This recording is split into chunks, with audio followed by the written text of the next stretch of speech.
Hello students, आज की video में हम डिस्कस करने वाले हैं political BA programme political science का सिलेबस।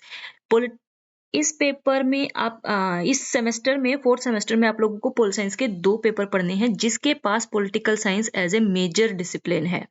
ठीक है, उसमें एक मेजर पेपर पढ़ना है, एक माइनर पेपर पढ़ना है और जिसके पास हिस्ट्री मेजर पेपर है उसको भी पॉलिटिकल साइंस का एक पेपर पढ़ना है।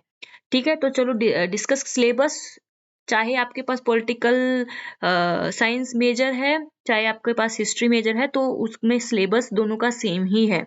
ठीक है, तो चलिए हम देखते हैं कि आप लोगों को कौन सा पेपर पढ़ना है। तो पहला पेपर जो आप लोगों को पॉलिटिकल साइंस में पढ़ना है, political science courses for undergraduate programme of study with political science as one of the core discipline, जिसके पास एक पॉलिटिकल साइंस का जो कोर डिसिप्लिन है, BA programme with political science as major discipline, जिसके पास पॉलिटिकल साइंस मेजर डिसिप्लिन है। ठीक है, तो ये है discipline specific core course comparative government and politics.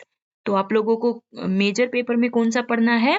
Comparative government and politics. तो चलिए इसका सिलेबस डिस्कस कर लेते हैं। सबसे पहले आप लोगों को फर्स्ट यूनिट में पढ़ना है nature of comparative politics, scope of comparative politics and methods of comparative political analysis. तो क्या उसका नेचर होता है, कंपेरेटिव पॉलिटिक्स क्या है, क्या उसका स्कोप है, उसके मेथड्स कौन से हैं, ये आप लोगों को फर्स्ट यूनिट में पढ़ना है। सेकेंड यूनिट में आप लोगों को पढ़ना है क्लासिफिकेशंस ऑफ पॉलिटिकल सिस्टम्स। जो जितने भी पॉलिटिकल सिस्टम्स होते हैं कौन कौन से हैं वो, क्योंकि हम कंपेरेटिव पढ़ रहे हैं ना, कंपेरेटिव पॉलिटिकल एनालिसिस, तो इसमें हमें कंपेयर करके देखना है पार्लियामेंट्री सिस्टम कौन सा होता है, प्रेसिडेंशियल सिस्टम कौन सा होता है, फेडरल सिस्टम कौन सा होता है, यूनिटरी सिस्टम कौन सा होता है। तो सेकेंड यूनिट में आप लोगों को क्लासिफिकेशन ऑफ पॉलिटिकल सिस्टम्स पढ़ना है। ठीक है, और थर्ड यूनिट में आप लोगों को पढ़ना है electoral systems, first past the post, proportional representation and mix systems. कौन कौन से इलेक्टोरल सिस्टम्स होते हैं और कौन कौन से सिस्टम्स को किस किस सिस्टम में अपनाया जाता है, उनके बारे में हमें पढ़ना है। क्या होते हैं ये? First past the post system क्या है, प्रोपोर्शनल रिप्रेजेंटेशन सिस्टम क्या है और मिक्स सिस्टम क्या है। इलेक्टोरल सिस्टम मतलब इलेक्ट करने के, क्योंकि हम डेमोक्रेसी में क्या है, अपने रिप्रेजेंटेटिव्स को इलेक्ट करते हैं, तो कौन से तरीकों से इलेक्ट करते हैं उसके बारे में हमें पढ़ना है थर्ड यूनिट में। फोर्थ यूनिट में आप लोगों को पढ़ना है पार्टी सिस्टम्स, जिसमें आपको सिंगल पार्टी सिस्टम क्या होता है, बाई पार्टी सिस्टम क्या होता है, मल्टी पार्टी सिस्टम क्या होता है। सिंगल पार्टी में क्या होता है, एक ही पार्टी होती है, उसके अलग अलग उम्मीदवार होते हैं जिनको आप वोट डाल सकते हो। बाई पार्टी में मतलब कि दो ही पार्टी इलेक्शंस में खड़ी होती हैं, दोनों में से आप लोगों को चूज करना होता है। मल्टी पार्टी सिस्टम में आप लोगों को बहुत सारे पार्टीज के ऑप्शंस मिल जाते हैं जो इलेक्शंस compete करती हैं, तो आप अपनी मर्जी के हिसाब से उसमें से किसी भी पार्टी को वोट दे सकते हो, जैसे कि मल्टी पार्टी सिस्टम इंडिया में है। ठीक है, और बाई पार्टी सिस्टम आप लोगों को कहाँ पे देखने के लिए मिलता है, यूके वगैरह में आप लोगों को देखने के लिए मिलता है, यूएसए में देखने के लिए मिलता है, और चाइना में आप लोगों को सिंगल पार्टी सिस्टम देखने को मिलता है। तो इसके बारे में हम फोर्थ यूनिट में पढ़ने वाले हैं। फिर हमारी फिफ्थ यूनिट है structures of power in society. ये जो हमारी सोसाइटी है, इसमें पावर किसके पास होती है, किसके पास ज्यादा डोमिनेंस होता है, प्रभुत्व किसके पास ज्यादा होता है। तो इसमें हमें क्लासिकल एलीट थ्योरी पढ़नी है, पावर एलिट्स पढ़ने हैं, pluralism and theory of ruling class. तो फिफ्थ यूनिट में हमें structure of power in society में पढ़ना है कि समाज में किसके पास सबसे ज्यादा, कौन सबसे ज्यादा शक्तिशाली होता है।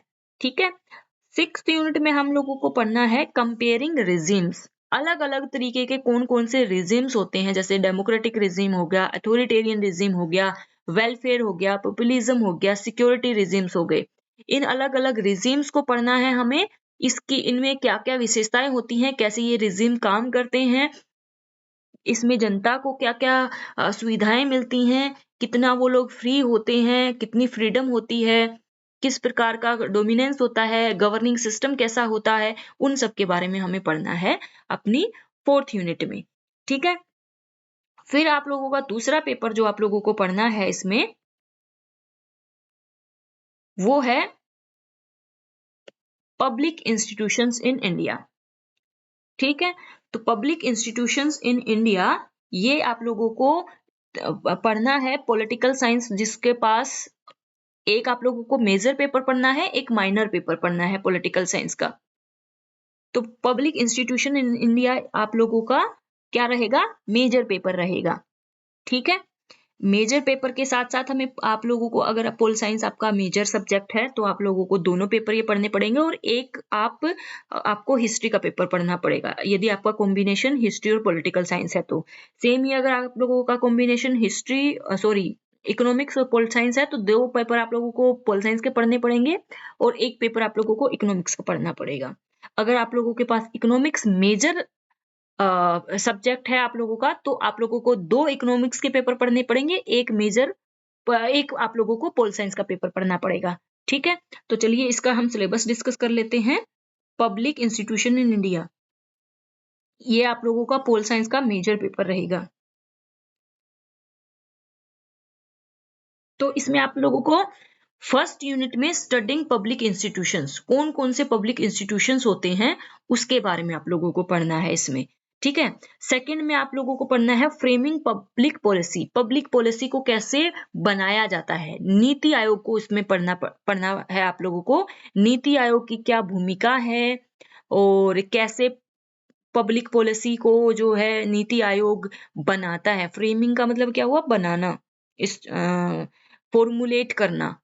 ठीक है, उसमें कौन कौन से क्या प्रोसेस होती है उसकी, उसके बारे में आप लोगों को सेकेंड यूनिट में नीति आयोग का क्या योगदान है पब्लिक पॉलिसी बनाने में, उसमें आप लोगों को उसके बारे में पढ़ना है।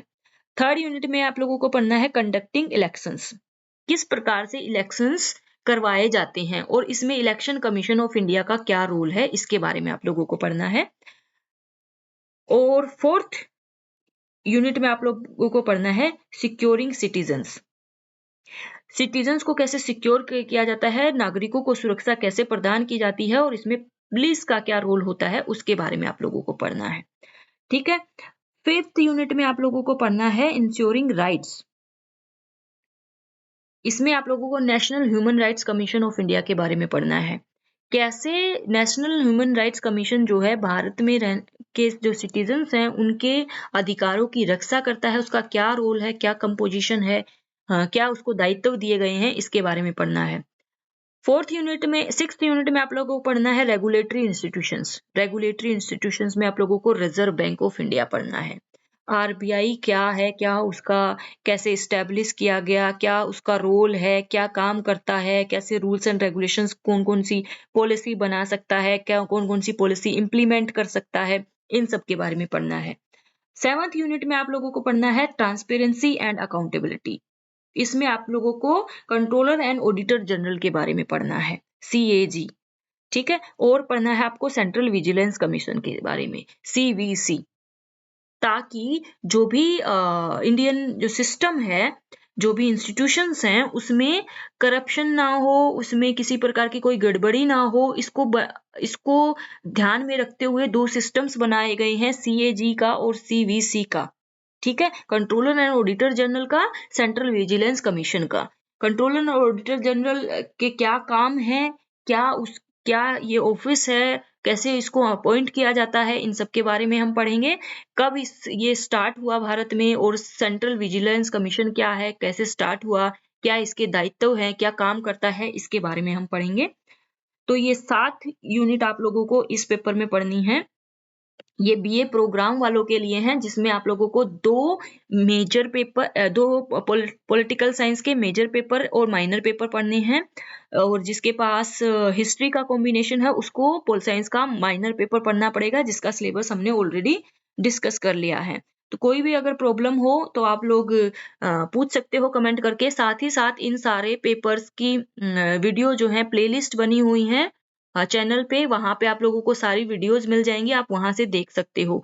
अगर वीडियो अपलोड नहीं हुई है तो जल्दी ही अपलोड हो जाएंगी। अगर कुछ भी समझ में नहीं आया हो तो कमेंट करके पूछ सकते हो।